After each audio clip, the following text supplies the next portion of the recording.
Síntese sobre Isaías 7,14.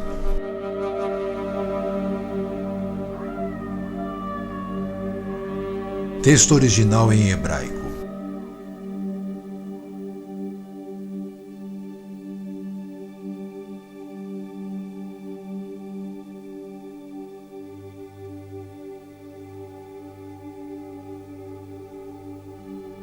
Texto transliterado. Lahem iten Adonai hu Lahem, Ot Hiné Haumá, Hará, Veiledet Ben Vekara, Tishmo Immanuel.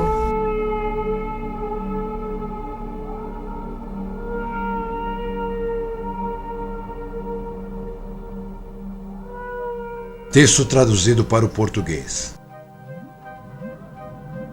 Por isso, Yahu mesmo nos dará um sinal, eis que a jovem mulher está grávida e vai dar à luz um filho, e o chamará Immanuel.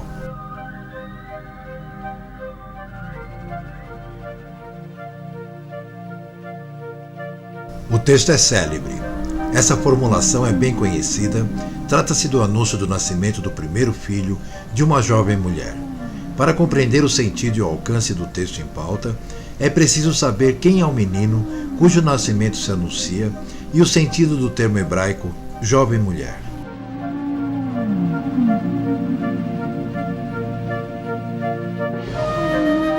Essa mulher deve ser uma pessoa concreta, pois o termo hebraico Alma vem precedido de artigo Ha-Alma. O termo hebraico Alma, jovem mulher, inserido no texto, não é o que significa virgem. Em certo número de casos, e sobretudo nos textos mais antigos, inclusive em textos fora da primeira aliança, designa uma mulher jovem já casada.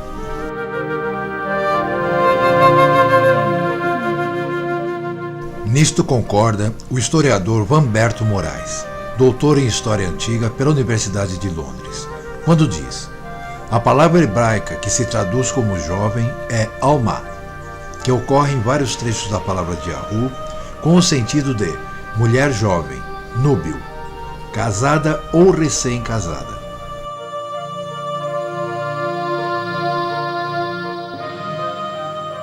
Se o profeta tivesse querido falar do tremendo prodígio da concepção de uma virgem, teria usado o termo apropriado, Betulá.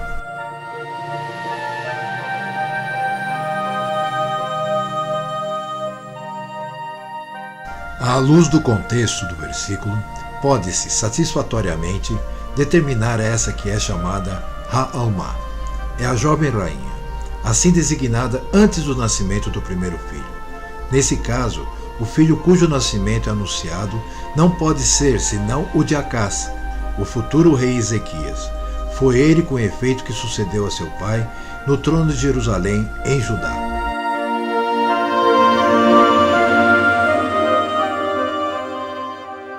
A propósito, a própria Bíblia, Edições Loyola, sobre o texto de Isaías 7,14, traz a seguinte nota explicativa.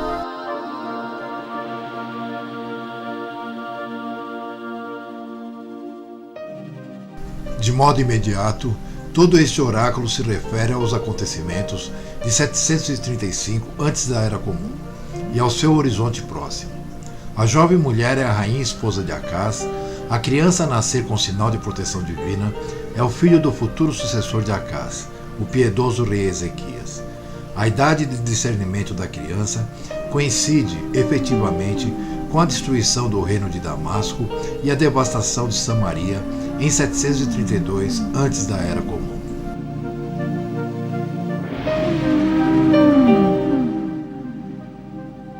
À luz do contexto histórico, Isaías 7,14 comprovadamente tratava-se de um sinal eminente, referia-se aos acontecimentos pertinentes ao reinado de Acás, rei de Judá, 735 a 716 antes da Era Comum.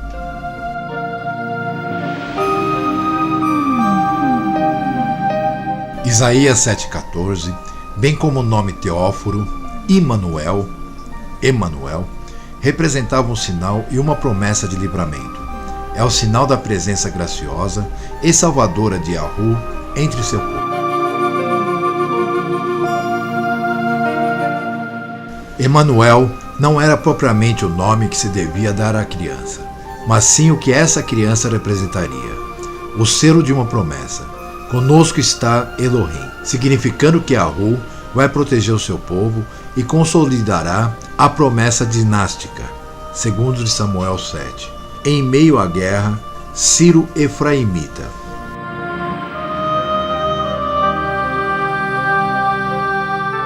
A profecia de Isaías 7,14 referia-se, conforme vimos na nota explicativa acima, a um futuro razoavelmente próximo e não do nascimento do Mashiach, que teve lugar uns 700 anos mais tarde.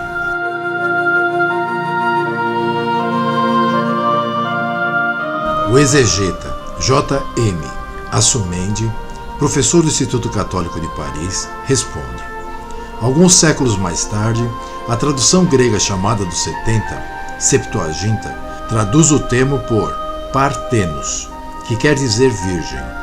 Quando foi escrito Isaías 7,14, não tinha o sentido messiânico. Foi só com a tradução grega que ele ganhou essa dimensão. C. Perrot, especialista da literatura israelita, acrescenta: a jovem, em hebraico, Alma, designa a esposa do rei.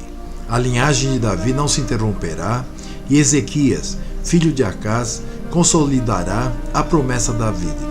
É difícil saber em que época foi dada a este versículo uma interpretação messiânica.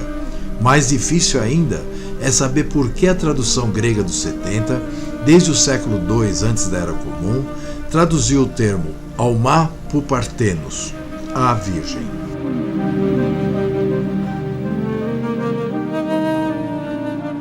Esperaria a tradição judaica de Alexandria o nascimento virginal do Messias, como pensa Tebe em nota sobre Isaías 7,14? Seria talvez pretender demais. Diríamos antes que o Messias era esperado de uma intervenção de Yahu, mas sem que isso significasse necessariamente uma interrupção na descendência de Davi.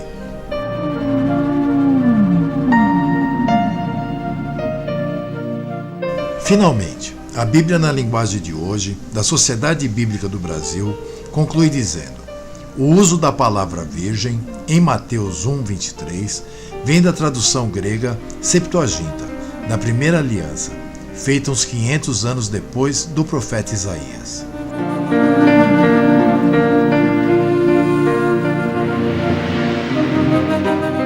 Assim sendo, concluímos que a versão grega Septuaginta, da Primeira Aliança, em hebraico, que chegou até nós, preservou a tradução imprópria de paternos, virgem, e foi assim que acabou surgindo no Evangelho de Mateus tal citação a Isaías 7,14 do texto grego, onde essa fórmula comprovadamente trata-se de uma elaboração posterior, cujo sentido foge à interpretação original do oráculo do profeta Isaías.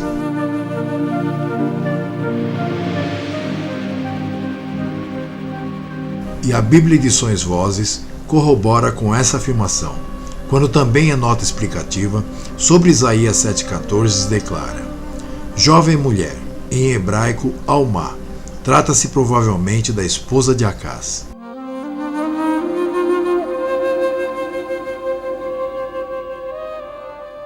A tradução grega dos 70 interpretou Alma no sentido de virgem, deslocando o sentido original do nascimento do filho para o da concepção virginal.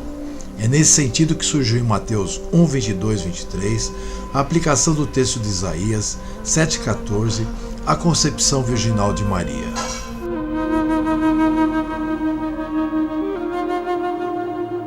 Diga-se de passagem que esse deslocamento da profecia e sua adição ao Evangelho de Mateus, que originalmente foi escrito em hebraico, esse desvio da verdade, chamado apostasia, propositadamente utilizado pelo catolicismo romano, os criadores do cristianismo, resultou como instrumento para a formulação de vários outros dogmas cristológicos.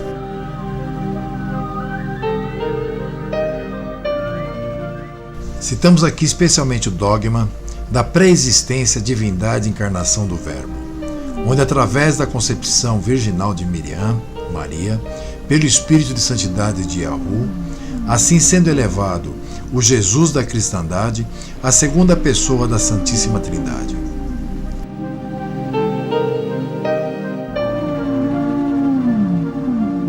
Não somente os dogmas acima citados, bem como o da glorificação de Miriam, Maria, como Theotokos, Mãe de Deus, estão intimamente ligados à elaboração do dogma trinitário, essência do cristianismo moldado e profundamente influenciado pelo helenismo, ou seja, pelo paganismo, para que pudesse retornar à adoração à Rainha dos Céus, desta feita utilizando a figura de Miriam, Maria.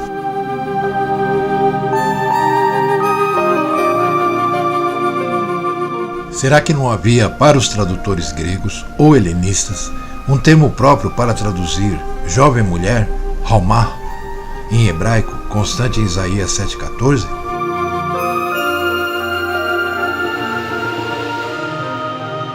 Havia alguns autores do cristianismo do segundo século, Irineu e Justino, nos prestaram o serviço de preservar a versão mais correta.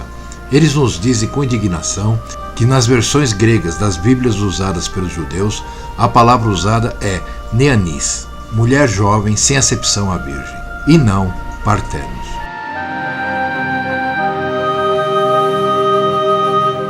Como não sabiam o hebraico, atribuíam isto à má fé dos israelitas. Mas nós podemos verificar hoje que a versão correta é neanis.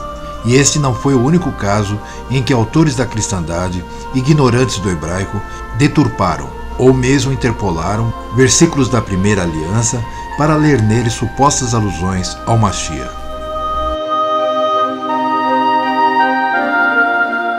Concluindo, a doutrina da concepção virginal, que acabaram constando das narrativas da infância em Mateus 1:23 e Lucas 1:31-35, é, comprovadamente, conforme temos aqui verificado, segundo testemunhos incontestáveis, um desvio do contexto histórico-profético sobre o Mashiach prometido, que, segundo as profecias da palavra de Yahu, o Mashiach descenderia da linhagem de Davi e da tribo de Judá.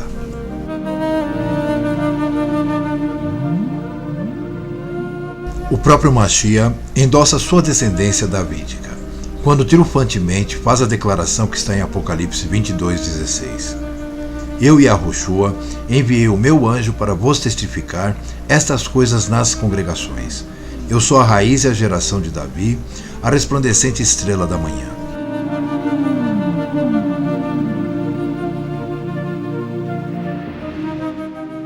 A crença da doutrina da encarnação do Verbo, do Logos pré-existente, no ventre da Virgem Maria, através da concepção virginal, é um paradoxo à revelação e autoafirmação do Mashiach, constante no texto que acabamos de ler.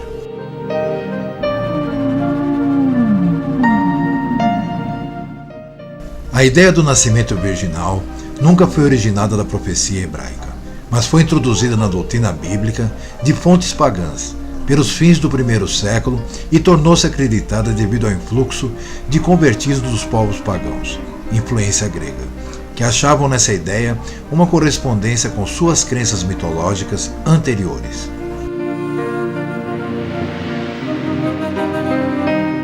Há indicações de que esta proliferação de mitos só começou a ocorrer em maior medida quando os gentios começaram a predominar na igreja nascente, diga-se, o catolicismo romano, trazendo consigo seus hábitos mentais, tradições e crenças ligados à mitologia grega ou asiática.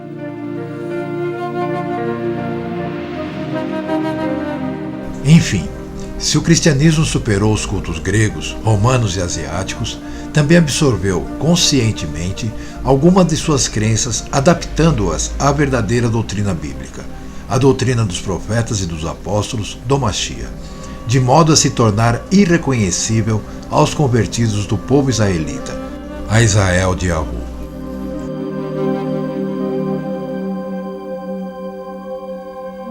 Dentro do contexto das profecias da palavra de Yahu, não há sequer uma só passagem original que possa justificar a ideia de que o Mashiach prometido devia ser milagrosamente concebido. Portanto, apresentar o texto de Isaías 7,14 fora de seu contexto histórico e afirmar que o mesmo tratava-se de uma profecia messiânica sobre o nascimento virginal do Mashiach deve tornar-nos bastante prudentes.